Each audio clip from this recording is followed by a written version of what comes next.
Thanks for being here.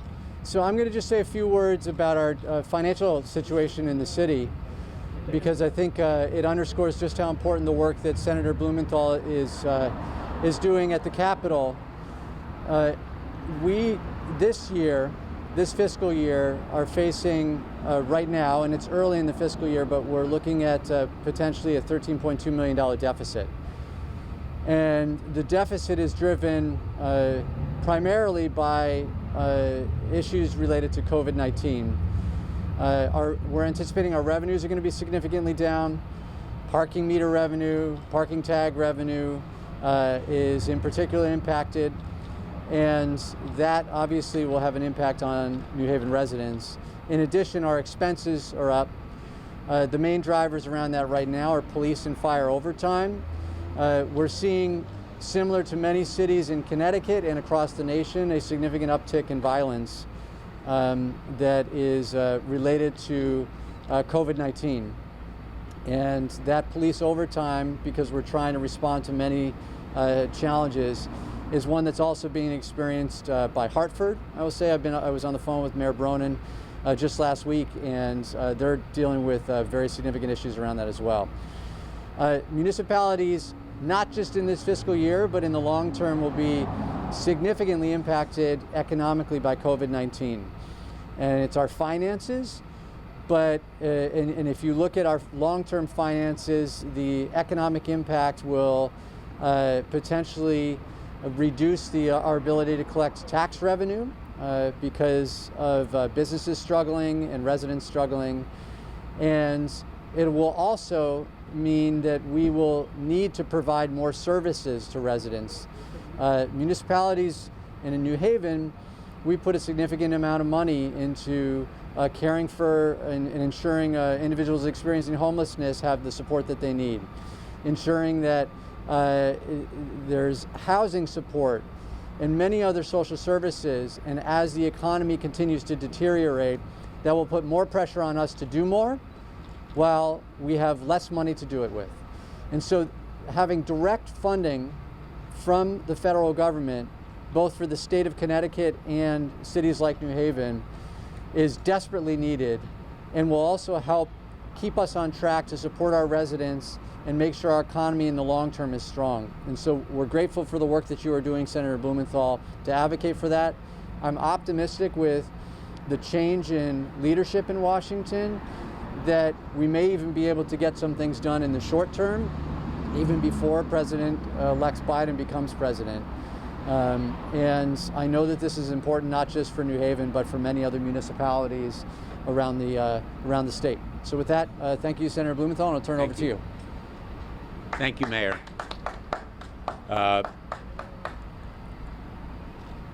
What you just heard from one of the leading mayors in Connecticut and one of the outstanding mayors in the country is a fiscal vice, a fiscal crunch that is facing every city across the country. In red states, in blue states, our cities and towns and the states themselves are facing this fiscal vice that is gripping and crippling the future of our society. That's no overstatement. Look at the fiscal situation that is faced by New Haven, and it can be found across the state and the country, maybe not everywhere, but most everywhere. And that is why we need to come together. Not at some point in the indefinite future, right now. We can do the next pandemic relief program literally by the end of this week. We could vote on Thursday if Mitch McConnell puts it on the floor of the Senate. The HEROES Act has already passed the House of Representatives, and we could negotiate literally by Thanksgiving, certainly by the end of the year, a package that meets the needs of our cities with state and local aid, but also provides another round of stimulus payments to families that are struggling to put food on the table by Thanksgiving. Frontline workers who deserve hazardous duty pay by Thanksgiving. More aid for vaccines, personal protective equipment, testing, a national testing strategy by Thanksgiving. We could enable businesses to get loans that they need to keep their doors open, and enable towns and cities to pay their firefighters, their police, and first responders. All of it by Thanksgiving, certainly by the end of the year. Now is the time that we need to come together. The coronavirus is ravaging our country. It is raging coast to coast, and the numbers are rising, not diminishing. We see it in Connecticut, but even more so in other parts of the country. The news today from Pfizer is spectacularly exciting and encouraging. But that vaccine needs to be manufactured and distributed, and the final tests need to show that it's safe and effective, and there needs to be greater trust and credibility so that people will use the vaccine. 11 of them are in final stage testing, 4 in this country, in addition to Pfizer. That's very, very positive news. But in the meantime, the nation needs to go to work to conquer this pandemic, put our people back to work, restore the rule of law, and make sure that we address the urgent needs of our towns and cities, because they are the place where the work really gets done. The needs of our society are met. The roads are repaired. Kids are taught. Laws are enforced. That's where, in the trenches, the work is done, and we need a major pandemic relief program right now, before the inaugural, in this year. And it is more than doable, it is necessary. Mitch McConnell, keep your promise, come to the table. You've been absent without leave. We need you to negotiate seriously now. The template is there. We know what's needed. And there ought to be bipartisan support, because there's nothing red state or blue state about this crisis in our nation. This virus has taken no pause for our election. It is on the rise. It is on fire in this country. And now is the time when we need to recognize its urgency. With that, let me turn to a leader from the Connecticut Council of Municipalities. Joe, if you would say a few words, please. Thank you, Senator. I too want to thank Senator Blumenthal and Mayor Elicker for allowing me to be a part of this today. This is all about our economic recovery. It's just that plain and simple. What cities and towns all across this country need are two things. They need direct aid from the federal government. That's number one. And number two, that direct aid needs to come with less strings attached than what the first round of the CARES Act funding did, which did not allow towns and cities to use aid from the federal government to replace lost revenues. And we all know during this pandemic that lost revenues are a major part of the component. Now, I want to kind of just boil this down very simply as to why. What does this mean? One of three things is going to happen as it comes to our recovery from this pandemic over the next several months. The first one is, because of the lost revenues, towns and cities are going to face massive increases to their property taxes. That's one choice that they could make to try to fill in these gaps. If that happens, that is going to significantly stifle our ability to recover from this pandemic. The other thing towns and cities could do, instead of increasing property taxes, is they could make massive cuts to local services, needed services. And what those cuts to those services is going to do, it's going to, again, put downward pressure on our economic recovery and not allow us to recover from this pandemic at the pace that we should. The other component is why we're here today, which is aid and support from our federal government. And it's been suggested by some people in Washington during this fight the federal government has to worry about the federal deficit or the pressure that's going to put on the federal government to provide this aid. Let me be very clear that mentality is the most penny-wise and pound-foolish approach that any of our federal representatives could ever take. Our federal government funding is 100% reliant upon the economic success of our country that comes from the bottom up, not the top down. So if the federal government does not step in and provide the support that we have to grow our economy and to recover from this pandemic, then frankly what's going to happen is not only are people at the local level going to suffer, but you're going to see the federal deficit increase as well. So I want to thank Senator Blumenthal for his leadership on this, and I would echo what he said. This has gone on long enough. This is something that needs to happen and needs to happen now. Sir, your first and last name is? Yeah, my name's Joe DeLong. I'm the Executive Director and CEO of the Connecticut Conference of Municipalities. How do you spell DeLong? D-E-L-O-N-G. Thanks, Joe. Thank you, Joe. Dick, so have you gotten any signals from McConnell over the weekend that he's going to change his posturing at all? He's been making receptive noises as recently as last week, not over the weekend, but last week after the election, said that we should do another pandemic relief program, but he has been totally unspecific about the amount and the purposes. And of course, twice he offered his so-called skinny version, which is a fraction of what is needed.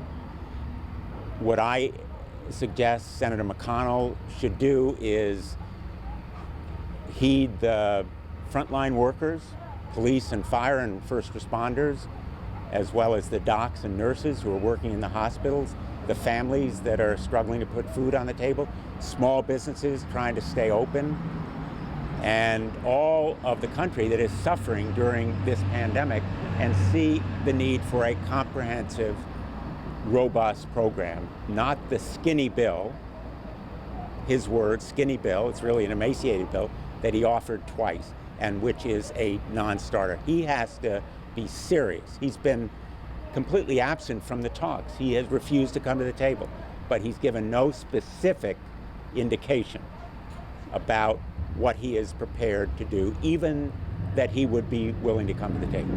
Senator, what specific amount would you advocate for in terms of the total size of the bill? And if your Republican colleagues push for some sort of legal immunity for businesses that reopen so that they can't be sued if their employees get sick, would that be a deal breaker for you? So total amount and then legal immunity. The HEROES Act is $3.4 trillion. Speaker Pelosi has indicated she would come down to $2.2 trillion. For me, that's pretty much the bottom line. But what's really important is meeting all of the needs. State and local governments, small businesses, families, frontline workers, hospital employees, among the needs that I see as I go around the state of Connecticut. So we can negotiate the amount, which for me, as a bottom line, is somewhere between 2.2 and 3.4 trillion, but it has to be robust, comprehensive, inclusive. And I think that unnecessary liability protection for businesses is a real obstacle, and I hope we can surmount it. Would that be a deal breaker for you? Well, I have to see exactly what it says, but there is no need to provide a broad or a complete shield for businesses or anyone else against liability. They need to be held accountable if they produce defective products or they act irresponsibly in failing to protect their workers. Do you think Democrats would be giving up leverage by pushing for a bill now versus January when President-elect Biden assumes office and maybe Democrats take control of the Senate? Well, as you may note from the reports this morning, President-elect Biden has indicated he wants to take a part in some of these negotiations. I don't know exactly how it would happen, but to answer your question very directly, the need is too urgent. We need to do it now, not wait. Families are going to be coming together, even though in smaller groups, for Thanksgiving. They should have the assurance of another stimulus payment by Thanksgiving. Senator, It's doable.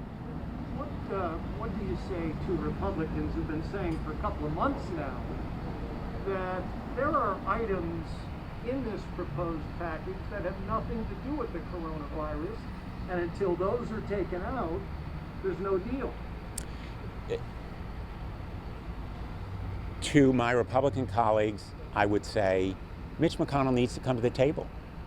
If he has objections to parts of the package, let him say so at the negotiating table. He has refused to talk seriously about specifics. What we need is Republicans doing the business of the country, not on Sunday talk shows, but at the table. And I believe if they're serious, they will recognize everything in this package is part of a response to this virus, because it has spread its tentacles throughout our economy, throughout our society, throughout our healthcare system.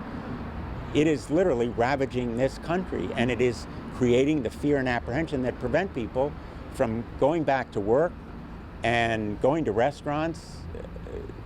Our nation will be on a downward slide. We cannot wait until Joe Biden raises his right hand and formally becomes president of the United States. We need to do it now, and it is doable now. It is possible by Thanksgiving, certainly by the end of the year, if my Republican colleagues are seriously about negotiating. What is it that you think that they are liable to change their minds?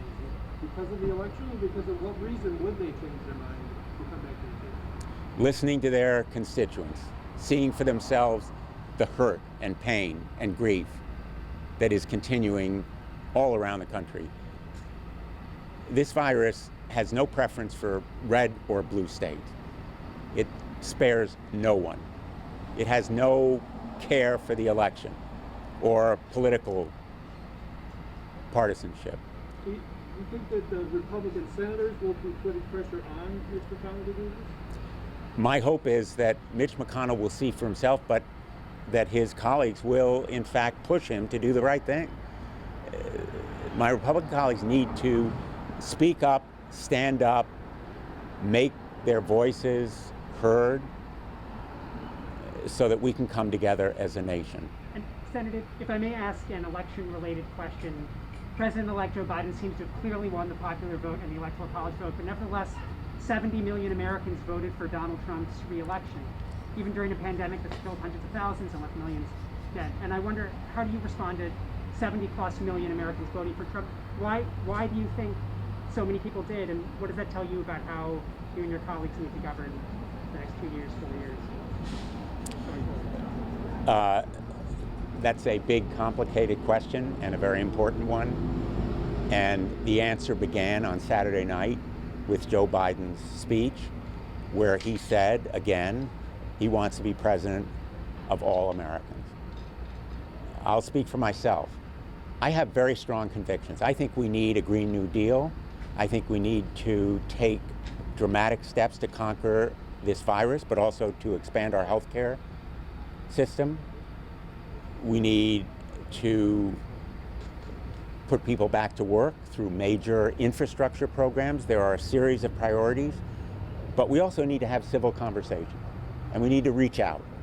And that's what Joe Biden intends to do. That's what I intend to do to those thousands of people in Connecticut who voted for Donald Trump. And, you know, the other point that he made, and I felt it very strongly, you know, we've all lost elections. 4 years ago, I won re-election. But the major issue was Donald Trump's election. And Chris Murphy and I came the day after the election and we said, Donald Trump won, we lost, we're going to respect the integrity of our election system and work with Donald Trump if we can. And I think my Republican colleagues need to speak up and stand up as well, not just to fight the pandemic, but also to respect the integrity of our election system at this point. And they will help lead those 70 million people who are understandably disappointed. And Republicans will say Democrats haven't accepted the results of the 2016 presidential election for 4 years. So what's the pushback on what President Trump is trying to do with all of these lawsuits to make sure that every vote is counted? I think Democrats accepted the results. We respected the integrity of our election system. There was no litigation in the wake of that election. There were no recounts demanded by Democrats. The respect for the integrity of our election system means that you move to the inaugural and then move on as a nation. And whatever else you can say about the conflict between Democrats and Republicans, we respected the office of the presidency and the President of the United States, even where we disagreed with him. And, you know, I think the major point here is, and Americans are so ready for it, we have strong convictions, and I do. And I'm going to fight for them. I'm going to fight for the Green New Deal. I'm going to fight for expanded insurance coverage. I'm going to fight for a better health care system, but I'm also going to continue to engage in civil discourse with people who disagree with me. And the most telling part of what Joe Biden said is this grim era of demonization has to end. There's nothing that America can't do when we come together and we're united. I think that's a message that can bring us together, not overnight, but certainly in the next weeks and months.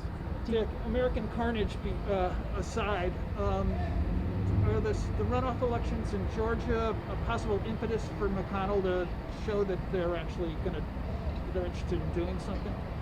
I think that the nation is going to be watching Georgia. It will be very much the focus. It will determine the composition and party alignment of the United States Senate. So the outcome of this election, so far as the Senate is concerned, is not over. And I think it could have an effect on Mitch McConnell. Mitch McConnell has to recognize that people are going to be judging Republican candidates in the state of Georgia by how reasonable and constructive the party is in the United States Senate right now. And if he fails to come to the table, my view is those two sitting members of the United States Senate will be held accountable by the people of Georgia. What is your reaction to Senator Schumer's comments on the subject of Georgia? Now we'll take Georgia and then we'll change America.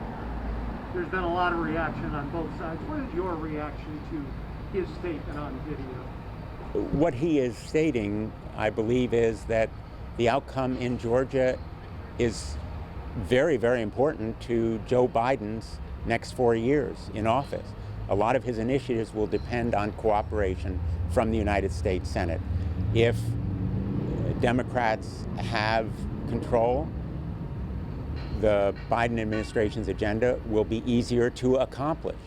But here's the bottom line, Tony. I've been in the Senate now for 10 years. Nothing major is accomplished in the United States Senate when it's evenly divided without bipartisan cooperation. That's just the simple political stark reality of today's governance. We are a divided nation, we're a divided government, we need to work together. Democrats in control of the Senate will make Joe Biden's life easier and more productive, and I'm going to be working my heart out to elect Democrats in Georgia. I'm going to be fighting for a Green New Deal, for better health care, for full employment, for all of those progressive measures. But I'm also going to be talking to my Republican colleagues about how we move forward as a nation and come together. You know, what Republicans will say is, oh, change America. You know what that means? We're packing the port. We're ending the filibuster. We're adding Puerto Rico and Washington, D.C. as new states. Do you think that's part of what Senator Schumer means, or not at all? I'll be talking to Senator Schumer later today, literally, on the floor of the Senate. So I'll have a better idea of what he means. I don't want to speak for Senator Schumer. I've told you what I feel. And Senator, do you? Can you talk a little bit about how close you might be on finalizing the Defense Act authorization? The National Defense Authorization? Great question. I think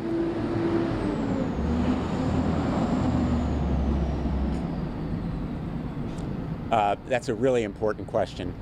We are literally, talk about bipartisan cooperation, we are literally beginning the conference on the National Defense Authorization Act this week and next. I believe very strongly, I'm very hopeful, we will vote on the NDAA by the end of the year. We've always done the National Defense Authorization Act by the end of the year. We'll hopefully do it again. I'm pretty confident we'll do it again. I've talked to my Republican colleagues. You know, amidst all the swirl of turmoil, the National Defense Authorization Act, almost every year, is done by near unanimous vote in the Armed Services Committee where I serve. It has strong support. It is extraordinarily important for Connecticut. It has 2 Virginia-class submarines and a robust commitment to the Columbia class. The contract, $9 billion, came through just last week, as well as the F-35 and a lot of other projects that are critical to our economic well-being.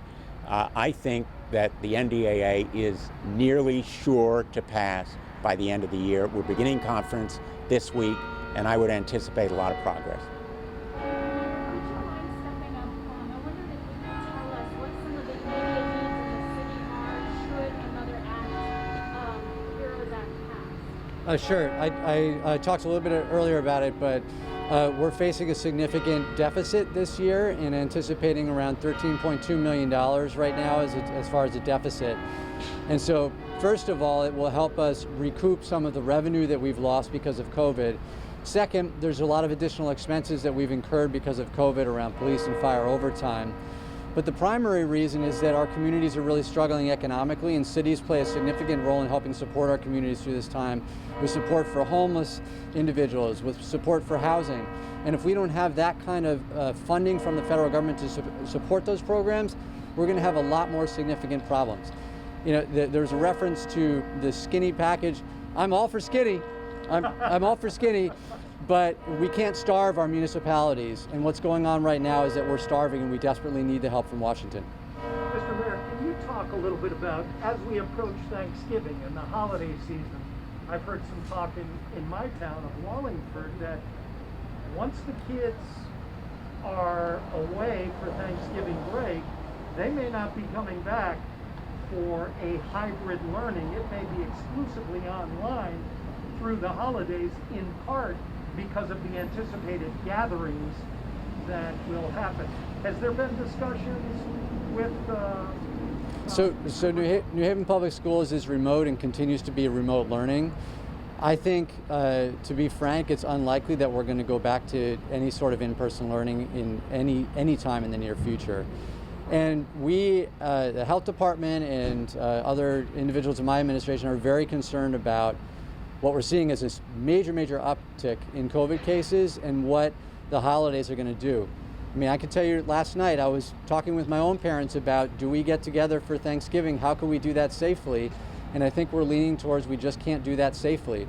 And while it's very difficult now, you know, people's families, people miss each other, people feel very isolated, particularly people that are vulnerable. And there's a lot of desire for people to get together. And I understand that desire. I experience it myself, and I know my parents do as well. But we have to think of the long run and make sure that we're keeping everyone safe.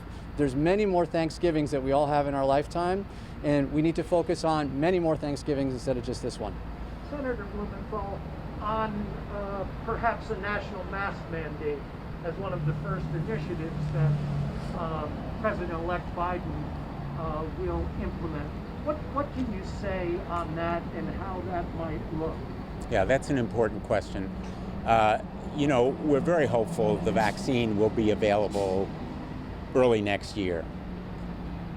Even then, there will be no such thing as 100% effectiveness. So we need a national testing strategy. Let me just say it again, a national testing strategy. Testing is so critical.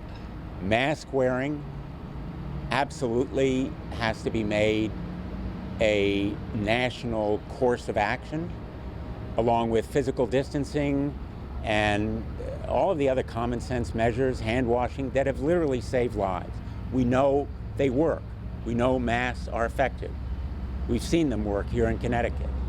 So even with a vaccine that is safe and effective, probably available sometime in the middle of next year, we hope, we will still need to wear a mask, take precautions for at least some foreseeable future time.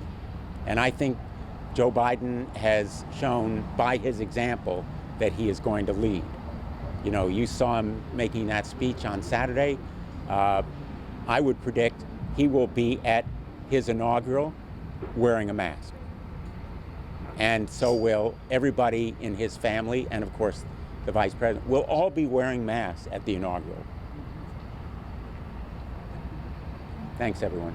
Appreciate your time. Thank you all. And now I'm on my way. Back to DC. Yeah. Hey, Dick. Good to see you. You don't have to see Chris.